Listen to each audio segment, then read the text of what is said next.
Mesdames et Messieurs les membres du gouvernement, Madame,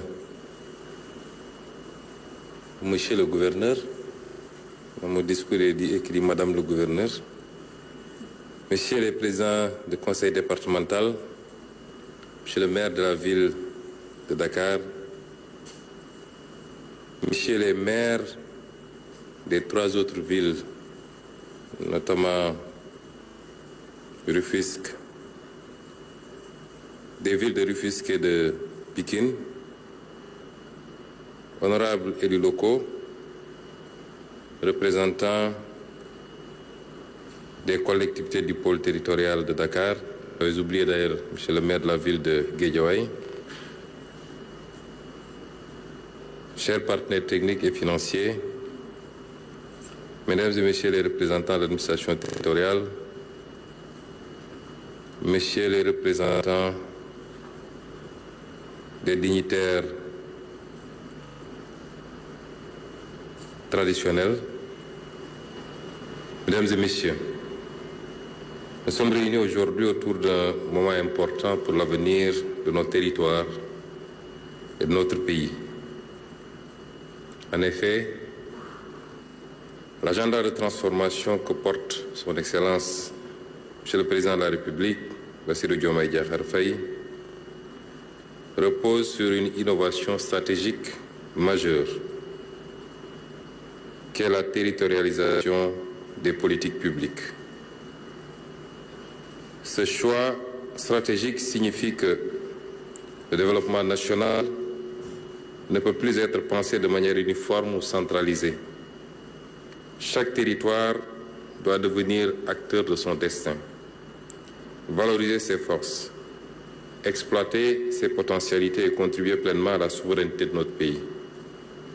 La territorialité devient ainsi un principe cardinal de planification et de gouvernance au service d'un développement plus équilibré, inclusif et durable.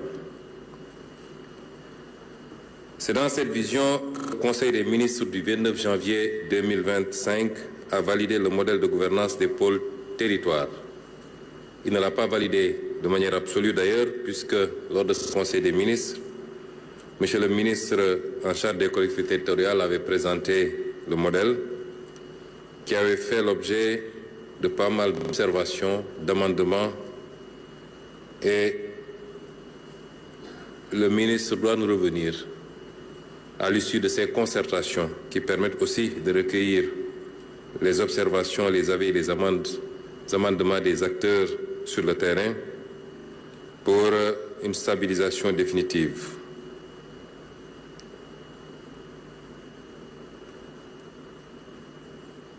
C'est donc dans cette vision que le Conseil des ministres du 29 janvier 2025 a entendu organiser reprendre la nouvelle organisation territoriale autour des pôles, chacun doté d'une structure qui pourra prendre l'appellation d'établissement public territorial ou de toute autre appellation que nous jugerons utile, et doté d'un organe sous forme de conseil certainement qui permettra d'assurer le pilotage. Cette décision du Conseil des ministres donc ouvre la voie à une gouvernance locale forte et résolument tournée vers l'avenir.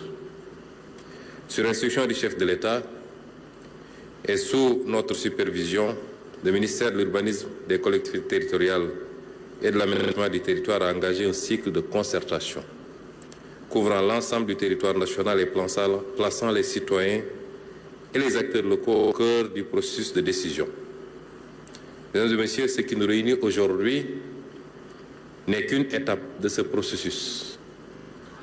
Et le ministère a voulu démarrer par les 7 autres pôles et de terminer par le pôle Ndakarou pour ce qu'il représente.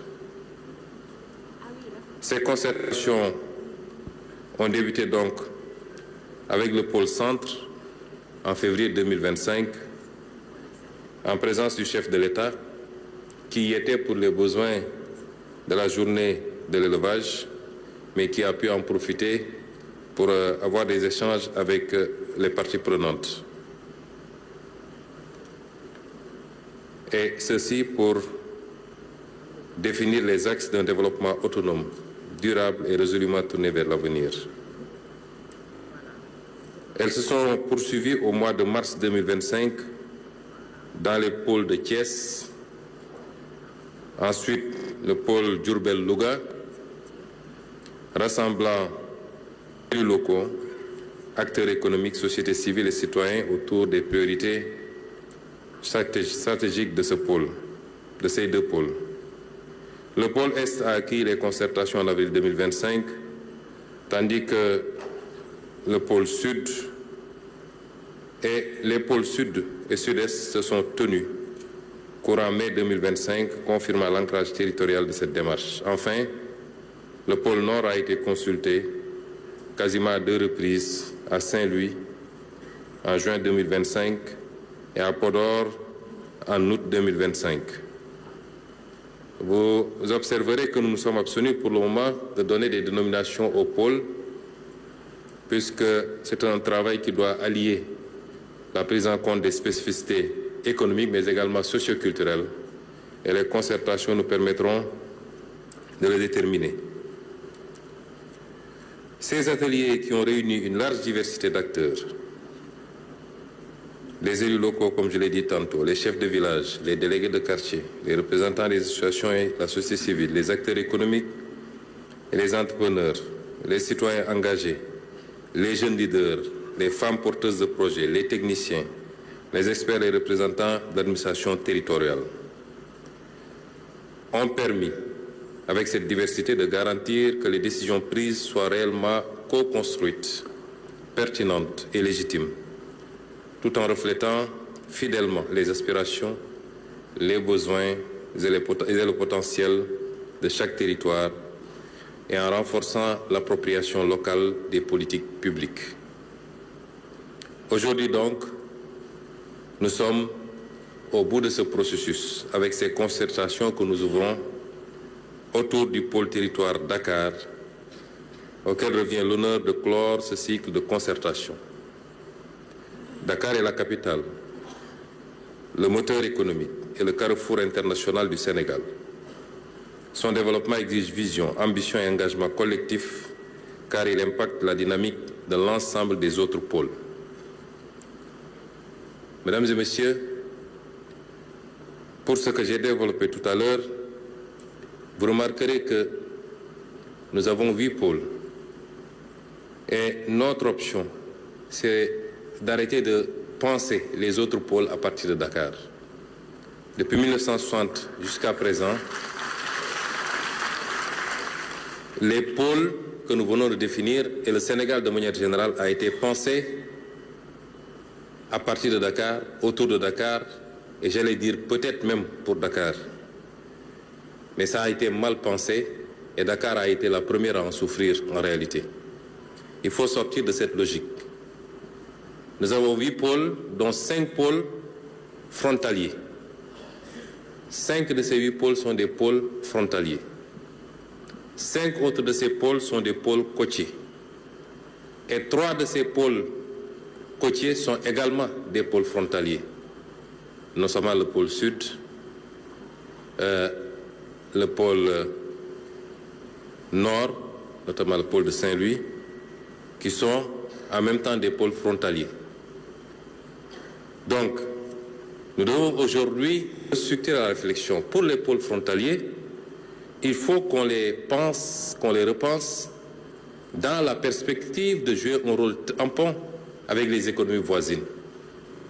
Je peux donner comme illustration le pôle sud, qui doit pouvoir aujourd'hui, avec le projet d'édification d'un port en eau profonde à Nikin, jouer un rôle dans le rayonnement sous-régional avec les 2 Guinées et certainement la Gambie, adossé à une zone économique qui pourra nous permettre d'implanter des unités industrielles et d'avoir l'ambition avec notre gaz de transformer au-delà de nos ressources naturelles, notamment le fer et la bauxite, de pouvoir avoir l'ambition de capter et de transformer une partie des ressources de nos voisins.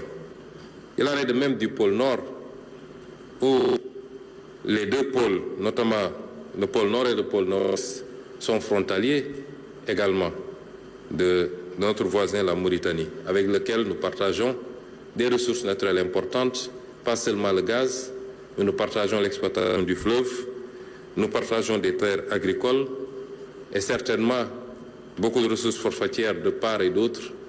Et énormément, j'oublie les ressources halieutiques. Et donc, nous devons pouvoir repenser ces pôles, les tourner vers la coopération avec nos pays voisins, sans oublier le rôle important qu'ils doivent continuer à jouer dans le rayonnement national. Pour les pôles côtiers, la théorie très chère au ministre de l'économie ici présent, effectivement, l'histoire récente et même ancienne a montré que les développements ont été impulsés généralement à partir des pôles côtiers qui ont pu développer des zones économiques spéciales avec l'accès à la mer. Et vous prenez un pays comme la Chine, ça s'est fait à partir des côtières, c'est maintenant que le travail de déploiement ou de redéploiement à l'intérieur du pays a commencé. Et donc, la combinaison de ces deux facteurs nous permettrait certainement de sortir de cette logique, de réfléchir à partir de Dakar, et peut-être pour Dakar, mais de réfléchir mal pour Dakar, ce qui fait qu'aujourd'hui nous avons cette situation que je vais décrire. L'autre élément important pour les pôles est à l'honneur de M. le ministre de l'économie, c'est la réflexion qui a été initiée pour faire de ces pôles-là également des acteurs d'une coopération renouvelée. On parle de coopération décentralisée depuis très longtemps. L'essentiel de cette coopération décentralisée est beaucoup plus culturel que tourné vers l'économie. Et lors de notre déplacement en Chine, l'idée a été émise de réfléchir à proposer une nouvelle forme de coopération, de jumelage entre les provinces chinoises et chacun des 8 pôles sur la base de critères économiques. Et ces discussions sont en cours. La partie chinoise étant très intéressée, on continue à en discuter et ça pourrait être répliqué avec d'autres pays pour faire de ces collectivités également des acteurs de coopération internationale, mais également des vecteurs diplomatiques extrêmement importants, d'échanges culturels, d'échanges politiques, d'échanges économiques. Dakar, donc, qui nous réunit aujourd'hui, qui pendant trop longtemps a grandi dans le désordre, ce qui en a fait une région saturée.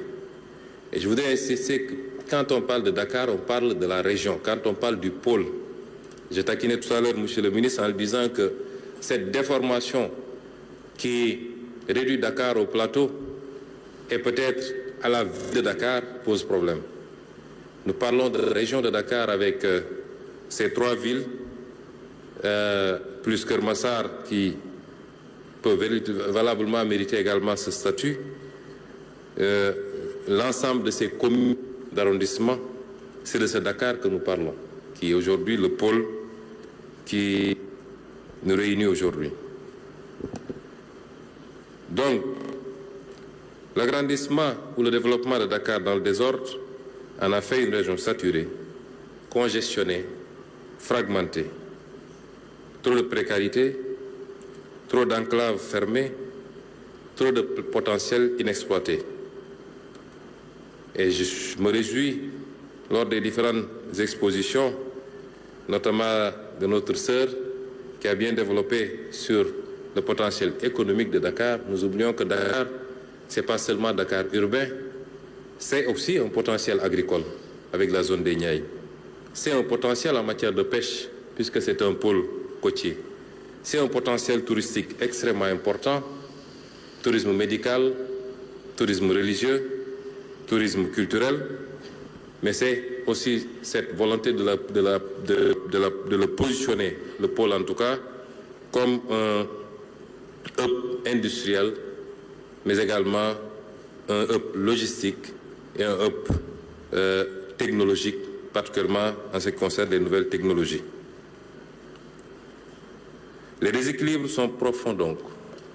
La croissance urbaine est devenue insoutenable, car Dakar, c'est 4 millions d'habitants sur moins de 0,3% de la population du territoire national. C'est 100 000 nouveaux arrivants en moyenne chaque année. 45% de l'habitat est hors norme, sans plan, sans raccordement. Une congestion qui paralyse la productivité, une pénurie criante de logements, d'équipements et de mobilité. Tantôt, on a présenté les problèmes d'inondation comme étant liés à la nature du sol. Je ne pense pas beaucoup, parce que dans le temps, avant cette urbanisation sauvage, il pleuvait peut-être même plus à Dakar et on n'avait pas ces problèmes d'inondation. Il tombe pratiquement 1000 millimètres dans le sud du pays et seulement 400 à Dakar. On n'a pas d'inondation majeure dans le sud du pays. C'est la mauvaise urbanisation qui est à la base du phénomène que nous vivons. Et tout à l'heure, lors de l'exposé, il nous a été présenté ce qui se faisait du temps de la colonisation, avec les éléments illustratifs, les images notamment, et on gérait d'abord les questions d'assainissement, les questions de voirie, avant d'admettre les constructions. Ce qui n'est plus le cas, malheureusement, avec les quartiers sauvages, et même de plus en plus avec le phénomène des lotissements administratifs, où on laisse l'urbanisme, les impôts et domaines, le cadastre, piloter des lotissements, et chacun se débrouille après pour voir comment amener l'eau, comment faire l'assainissement, comment amener le courant.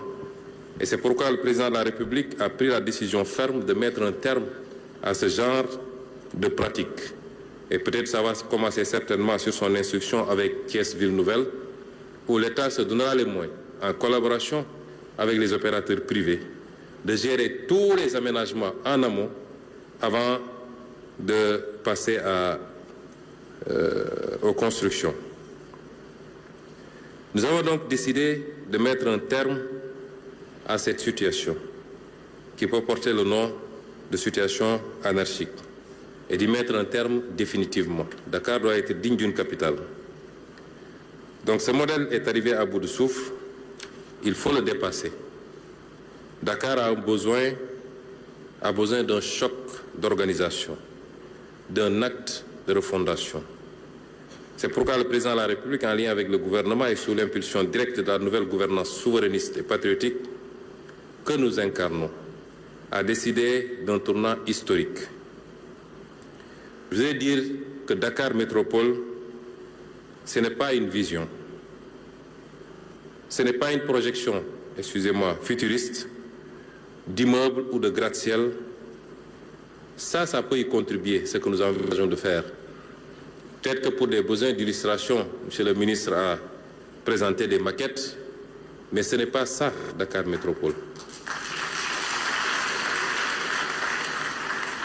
Dakar Métropole, c'est plutôt l'ambition de la requalification et la restructuration de quartiers et de territoires, d'abord. C'est l'ambition ensuite de l'offre de logements neufs ou réhabilités conformes aux standards minimaux. C'est la construction d'équipements publics structurants. C'est la promotion de pôles économiques, culturels, éducatifs et portuaires. Dakar Métropole, c'est aussi un projet de résilience écologique et d'équité environnementale. C'est la création de grands parcs métropolitains, évidemment la réhabilitation de certains parcs comme Anne, comme Technopole, comme Kermassar. C'est la réhabilitation du littoral contre l'érosion côtière.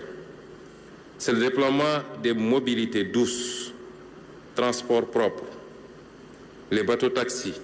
On a présenté tout à l'heure un projet de téléphérique Dakar-Gorée. Dakar Ville Verte ne sera pas un slogan, ce sera une réalité végétalisée, respirable et vivable. Le pôle de Dakar doit se réinventer pour demeurer un territoire résilient, attractif et capable de soutenir le développement national. Il ne s'agit pas seulement de penser la capitale comme une ville, mais comme un acteur central de la stratégie territoriale.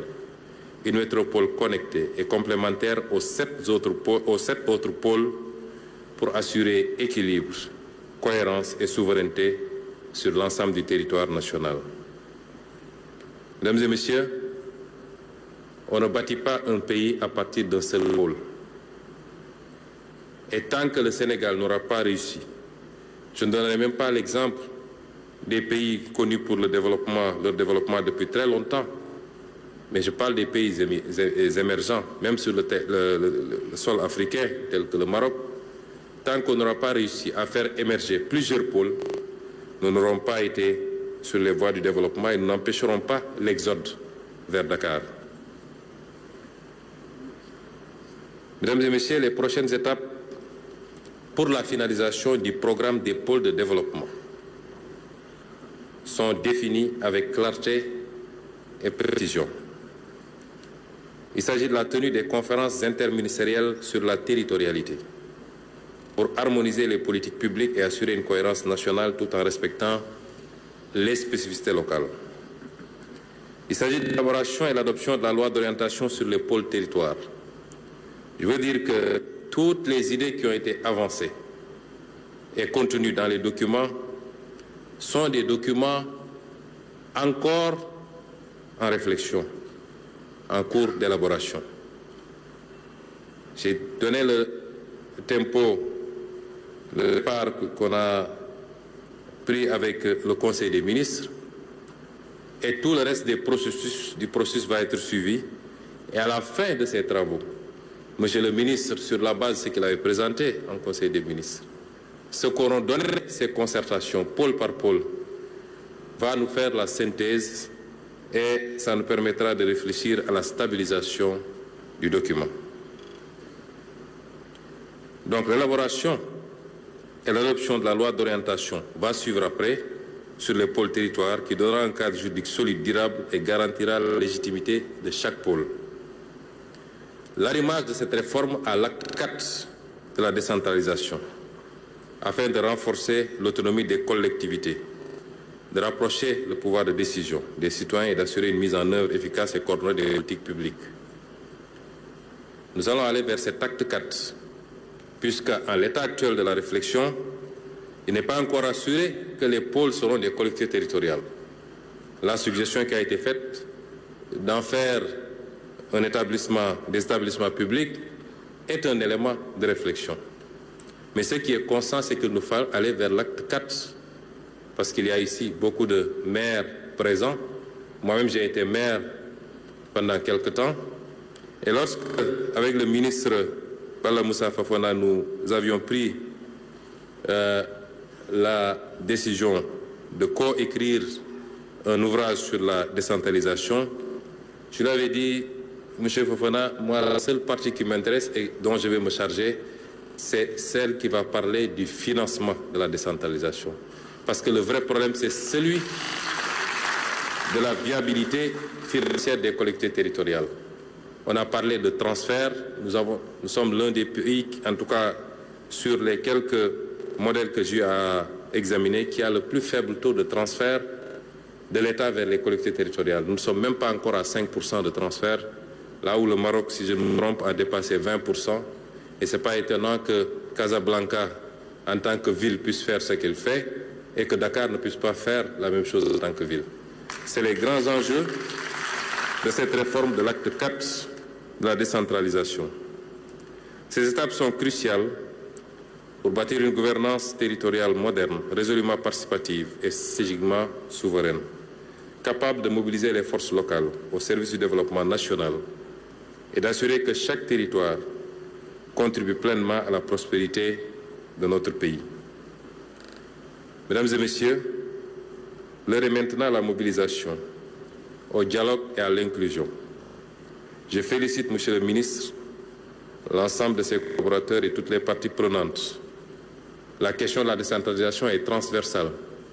On a parlé beaucoup d'assainissement, d'urbanisation, Monsieur le ministre chargé de ces questions ici présent, ce n'est pas l'affaire seulement, quand on parle de décentralisation, du ministre des collectivités territoriales.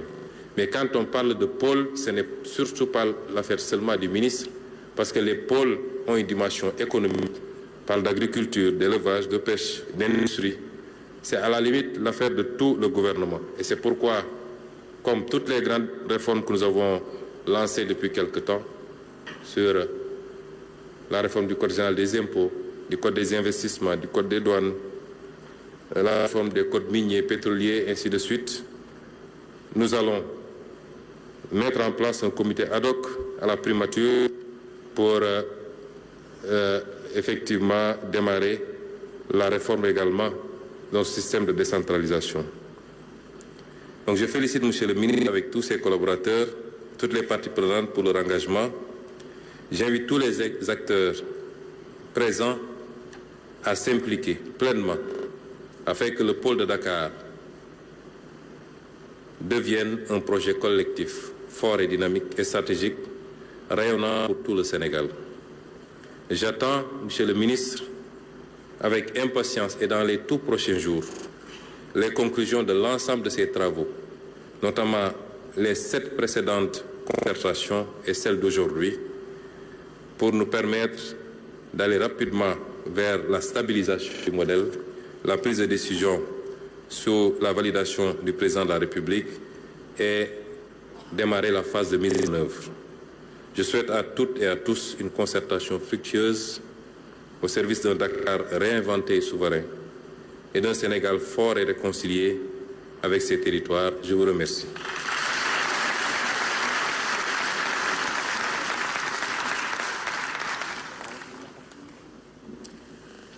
Merci beaucoup, Monsieur le Premier ministre Ousmane Sonko. Ce discours marque